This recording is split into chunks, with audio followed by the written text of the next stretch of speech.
Right then, well, hi there everybody, Andy Spoons here again. And following on from the last video, the full length roughing out, I'm just going to cover some finishing cuts. So this has actually been left a few days longer than I would usually, but I had other spoons that I was finishing. This is silky oak and it does dry relatively brittle, so you do need really sharp knives to make sure that it can kind of cut cleanly and doesn't chip. So we're just going to work through the process and you can kind of see how I put the finishing cuts on. So first things first, I just want to make sure that the first knife that I use is nice and sharp. I've already touched this one up this morning, but just a couple of quick passes with a strop before I start.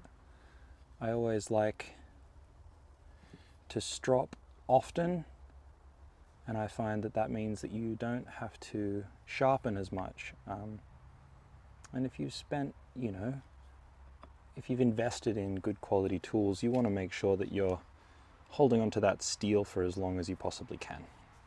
And so I find stropping as constantly as you really think about it,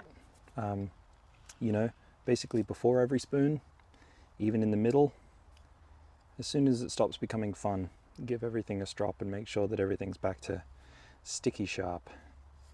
Okay, so we have the serving spoon. First thing that I'm going to do is just basically smooth out all of these edges and make sure that they're sitting nice and smooth and crisp. I like to work pretty methodically, just to make sure that I don't go back or don't have to go back on other spots. And because I've left this to dry for a few days, I can really see where I need to carve and where I don't. Because now that the wood is completely dry, it's really settled into its final form. The wood's not going to want to shift anymore. So I'm just doing small cuts around the perimeter of the spoon, just making sure that everything starts to smooth out. I do come back along this edge for chamfers right at the end, but this gives me just a better place to start.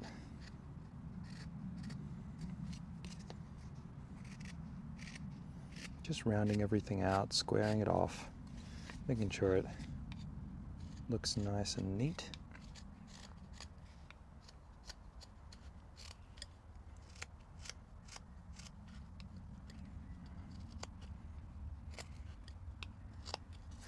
Just refining the little joints at the... So one thing that I just noticed, you've got to pay attention to how the wood sounds. There was a little moment there where it sounded almost like a crackle, and that tells me that I'm going through some brittle grain. And I just need to make sure that I'm really aware of my grain direction and that I'm doing nice solid passes to make sure that there's no tear out. This is where grain direction is really important. So I'm going down the bowl, but then back on the sides. So it does require a bit of thought as you're moving around the spoon. And a good rule of thumb is, if it starts feeling more difficult than it should, carve the other direction. It might feel counterintuitive sometimes, but there might be a knot that has left, a bit of a weird shake or a bit of a grain change that can catch you by surprise. So it's always good to just be mindful. If the wood starts to peel away on you, stop, take a breath, and try the other direction. So I'm just tightening up this line. I want to make sure that this handle's a little thinner. Not too thin, but just a little thinner.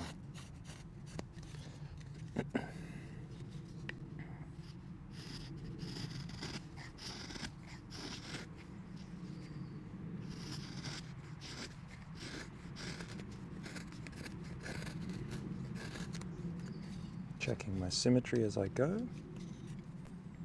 Let's starting to come together. So because, like I said, the grain's a little brittle, I need to be a little gentle in some spots to make sure that I don't take off more than I'd like.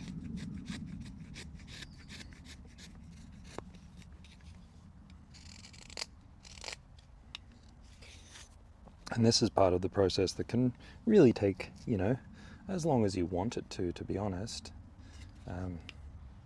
Sometimes you have to settle with a bit of a wave.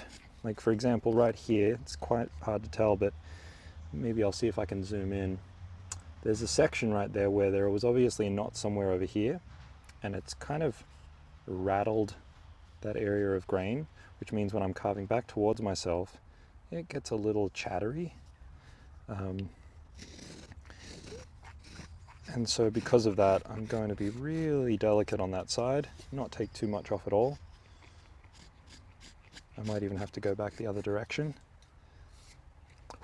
But that really does set my angle and my width on that side because I don't want to take too much off. Okay, well that's starting to come together. And so now that I've done the sides, and that's looking pretty good, I am going to run down the chamfers, the 45 degrees on the handle, on the top, and then I'll work on the back of the bowl and move kind of either direction there. But I want to make sure that I have enough mass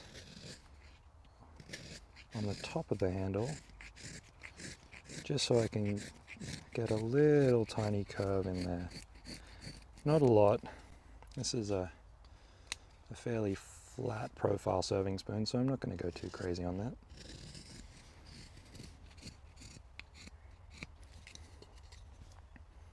And at this point, it's really just checking, you know, your angles and your uniformity, and just making sure that it feels nice. One thing worth noting, when I'm doing this little chest grip cut, I'm never pulling towards myself. What I'm doing is I'm using my grip hand, and I'm kind of squeezing my hand back together, so that way even if I slipped, my hand's going to grip, this knife's going to move away, it's not coming towards me. Some people can get quite concerned about that cut, but the two key points are keep your elbows close. When I will admit, when I get to some points, I'll tilt my elbows out a little bit to finish. But the more important part I find is power with your grip hand. Don't power with your knife hand. Allow your knife hand just to be the rudder. And it's just guiding the angle of your knife. And then you kind of slide down. You can see I'm still just thumbing away, making a fist basically. I'm closing my hand up. I think that when I realized that that was the safest way to do it, it was certainly a revelation for me. And I would say that that pull cut is the most used cut that I use in my carving, for sure. It's so much more controlled. You can, because you're pulling towards yourself, and well, because you're drawing your body in the same way that a pull saw is more controlled, because you're pulling back into yourself, there's more stability attached to that motion, rather than pushing away from yourself. You lose mobility the further away from your body you get. So, and I am more than happy to hear other people's take on that, because I think it's an interesting conversation, that physiology behind different grips. And if you think that there is a more efficient way, I would genuinely love to hear about it. But from what I do, the amount of time that I've been doing it, this pull cut seems to be safe and efficient. So I'm pretty happy with how this has come together on the top. Handle's feeling nice in the hand on the top. I just need to, it's quite sharp along this bottom edge. But what I want to do first before I get to that is mellow out the back of the bowl. I want to make sure that that's come down to where it needs to be because it's pretty patchy over here. So I want to just try and clean up these lines, flatten everything out, just so that it, you know, kind of scrapes the bottom of the bowl that it's serving from. I feel like a serving spoon should either be quite flat, almost like a spatula, or the complete opposite, really scoopy.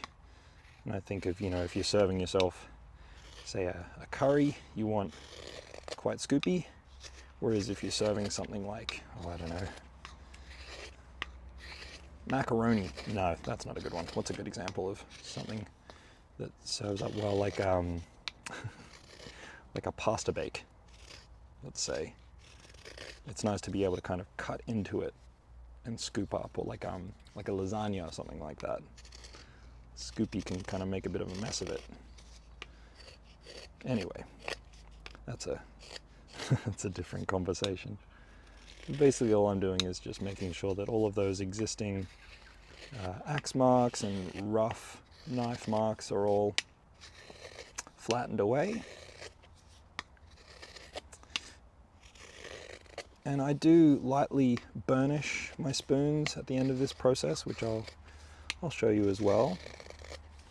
But for the most part, if you've left your spoon to dry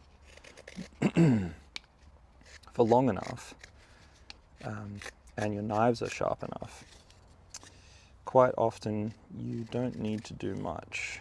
And I don't sand any of my spoons. I have thoughts on that I would be more than happy to share in another video. It can be a bit of a touchy subject for some people, but I find that a knife finish or a burnished spoon will last longer. It won't get as fuzzy as quickly. The grain structure is more visible. I think it looks nicer. I think once you sand something, you lose some of the character of the wood underneath. It can kind of bury it. But like I said, that can be a touchy subject, so feel free to let me know what you think in the comments. I would love to hear. Okay, so we're getting pretty close. What I would often do if this was an eating spoon, I would take a lot more time on the back here because it needs to, you know, it needs to be in your mouth, and the bottom of your lip needs to touch that. This is still nice and flat and smooth, but you know, if there's a couple of ridges, which actually it's pretty flat, but if there were a couple of ridges, I wouldn't be too concerned because it's for scooping food out of a bowl or a plate. So I'm pretty happy with the front underside of the bowl. I'm just going to work the shoulders back down into the handle, and I like to try and keep everything pretty flowing. There are definitely people who enjoy a more aggressive transition, which I think can look really cool. Just for me personally, for the most part, I do change things because I, you know, draw freehand and carve things in a bit of a flow. More often than not, I like my curve to run from tip to tail. The only balance that I meet with that is on this view, so I like that to stop and refresh, and then on this side I like it to run all the way through. I find that balances out the shape a little bit more. It's totally just a personal preference. I think everyone's searching for balance in their designs in some way, shape or form. And for me, that's how I have found that when I've carved something that I really enjoy, that tends to be one of the factors, is that there's kind of two different balance points, and it tends to be a more aggressive stop on one side and a smoother soft. And then I tend to change that around. So if this is a softer shoulder, I'd try and make the side profile more scoopy or aggressive.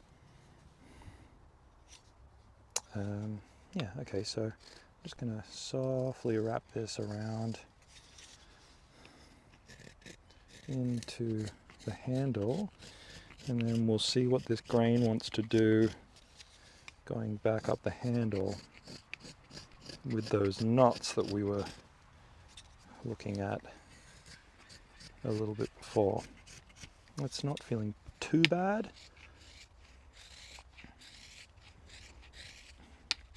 If you do feel yourself, there's kind of two fields of thought. Sometimes if you're hitting a bit of odd grain, it can be nice to actually just power through it, because you're going to hit that grain anyway. And sometimes it's nice to kind of just tear that piece out. Usually do that early on so that you can kind of get a sense for what the grain's going to want to do.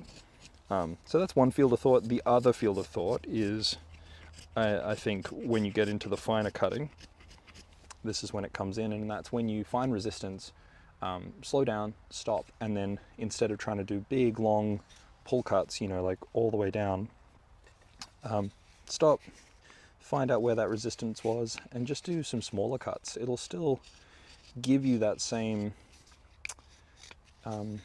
feeling of long lines if you take those cuts in light detail and just kind of edge your way through. I can find you still get the same effect of that long sweeping facet. Yeah, so there's one spot here that has some knotting. And I think because this spoon is a little bit challenging grain-wise, what I'll do is I'll definitely let this one cure for a long time. I use the Real Milk Paint Co. Wood Wax,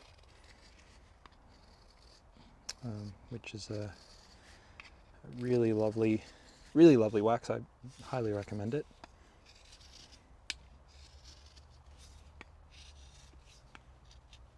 And it's a polymerizing wax, so it does harden and give you like a water resistant finish. But anyway, so you may have noticed that I haven't gone near the inside of the bowl yet. I tend to leave that till last, mainly because I like to, when I'm roughing out the spoon, I like to get to the depth that I know I like on the inside, and then it's just a matter of smoothing it out. Whereas on the bottom, I like to kind of come back up to it a bit. So I really don't want to have to do too much bowl carving once I get to this point. It's really just smoothing out the rough spots inside the bowl. Just shaving things down a bit. Because I find that if you try to get too much removal from the bowl once it's dry, I think when you're starting out, you're more likely to go through the bowl. At that point, you can get a bit excited, which is going to happen. You know, everyone does it. Everyone's carved through a bowl. It's been quite a while for me, knock on wood, but it certainly happens. But I've found once I started carving the entire outside and getting myself to shape, I ceased having that problem. I haven't done that in a very, very long time. So that's starting to come together. Getting a fairly soft shape in here. A little bit more just in that little section there, just to smooth things out. Yeah. Get rid of that fluff. Okay, and you know, like I said, this is a serving spoon, so it doesn't need to be perfectly flowing to, you know, an eating capacity. It just needs to feel like you can, you know, scoop something out or stir something up, which I don't want it to get too thin either. I still want that, you know, nice strong shoulder joint. Okay, so now I'll switch over to the bowl. And again, just making sure that your knives are nice and sharp when you do this. So I will just do a very quick, I've already stropped the inside of this today with a dowel. I just want to touch up the outside edge.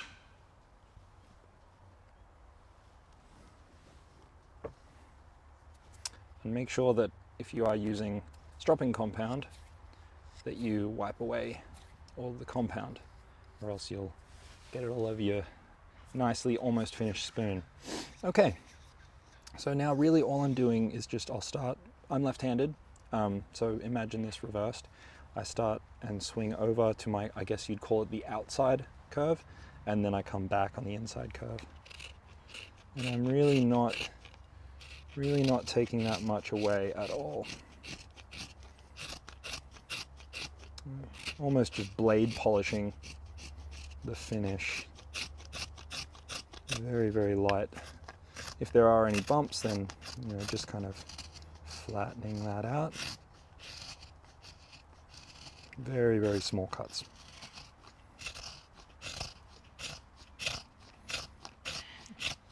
And I'm working my way down to the bottom of the bowl, and then I'll spin the spoon around and come back down.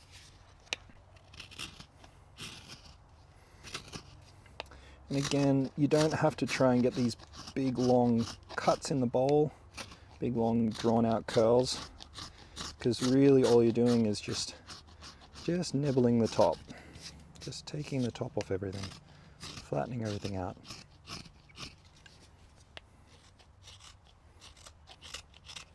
Keeping your elbows nice and tight.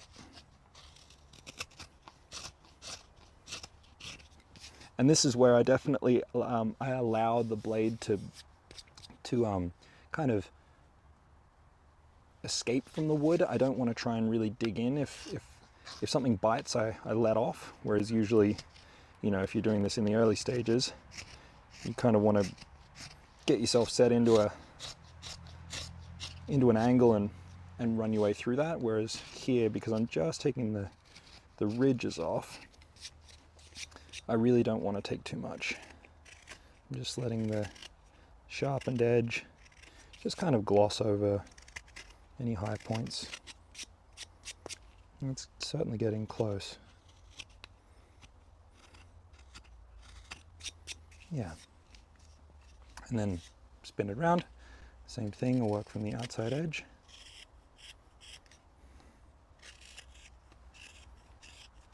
Work my way back.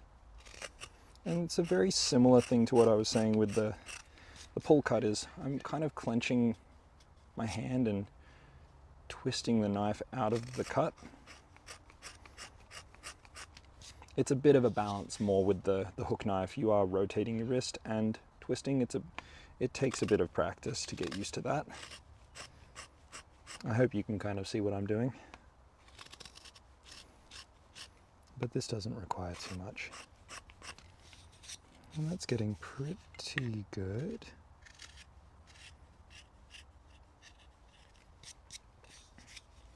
Pretty close. I'm pretty happy with that. Just a little bit more here.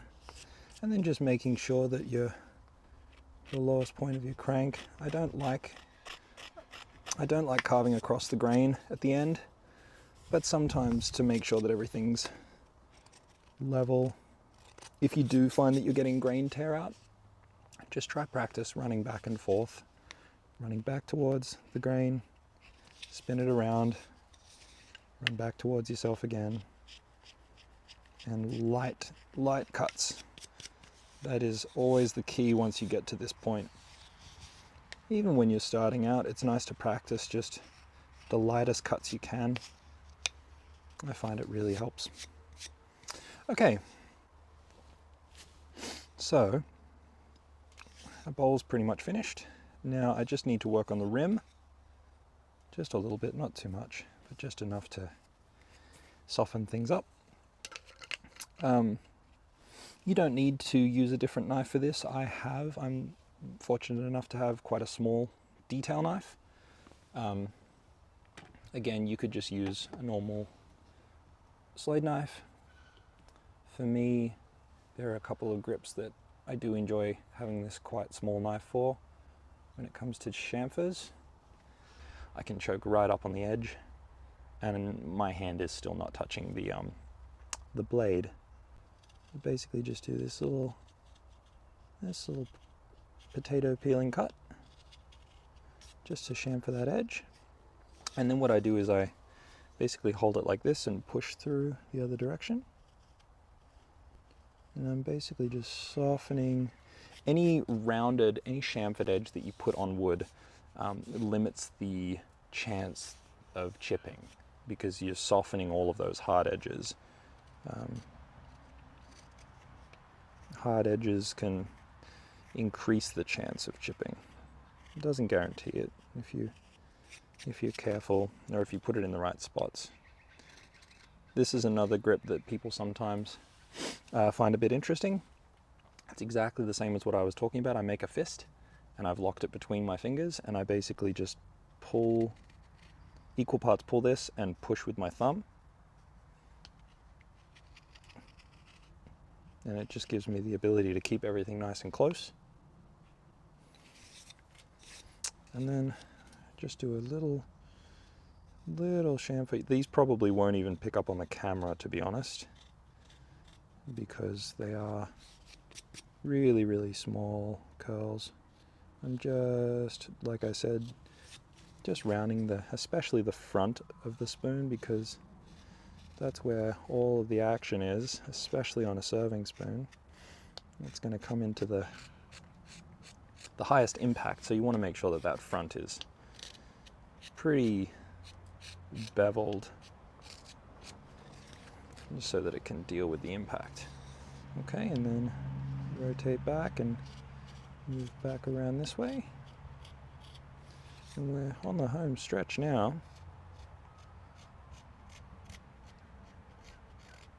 And I might want to just tidy up this shoulder joint just to make it a little more dynamic.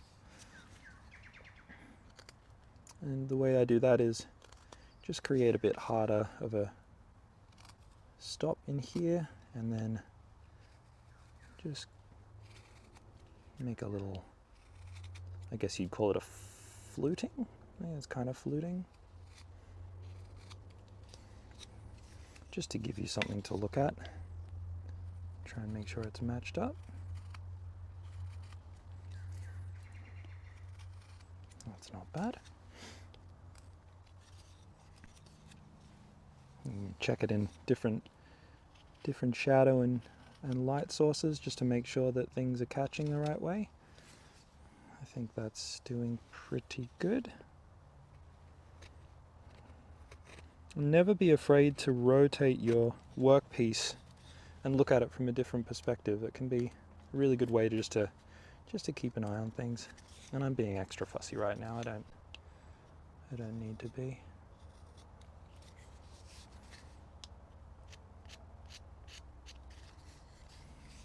Okay, and then just quickly checking the top is all freshly cut, and that all those older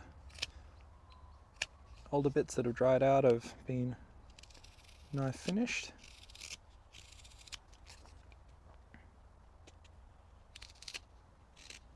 And again, just a really light chamfer, because I want to make sure that this feels nice in the back of the hand. Okay.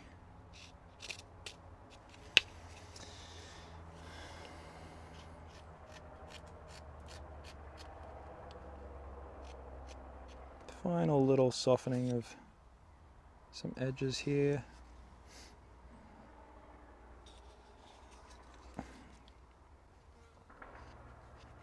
Like I said, you're just checking things, right? You're just taking a step back, having a look. Small cuts, small cuts.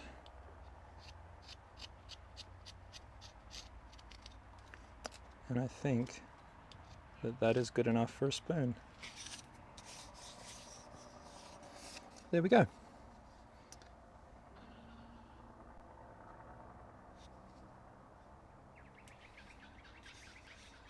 This is just a piece of ceramic. You can use bone, you can use marble, stone. It just needs to be harder than the wood itself. And all I'm doing is just compressing the fibers of the wood. It's not removing anything, it's not sanding it, it's just kind of flattening things out.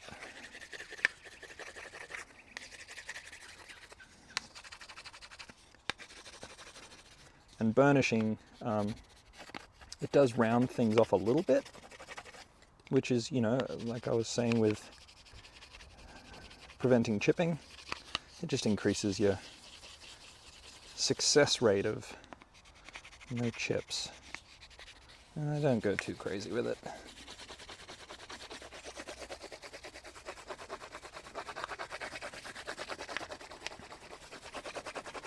Yeah.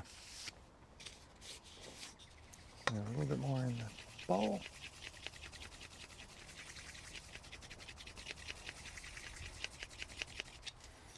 And there we have it.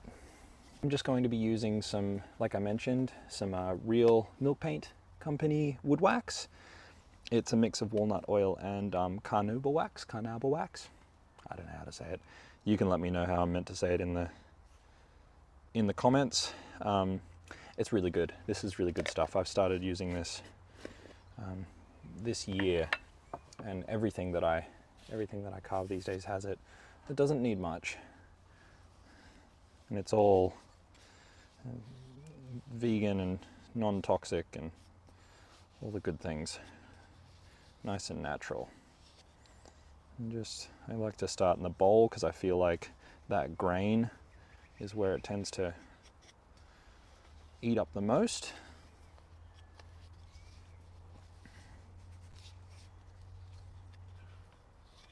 And then, yeah, just apply it all over. And what I tend to do once I've done this, I tend to finish my spoons in the evening. So I'll leave them overnight. And then I'll kind of buff finish everything in the morning. But what I'll probably do with this is, you know, it's the morning right now, and I'll leave it until the afternoon and give it a bit of a polish, and it'll be ready to go. And then this wax, they say for a full cure, it takes, I think they say 30 days. On my own spoons, I've given it a coating and let it sit for 2 weeks.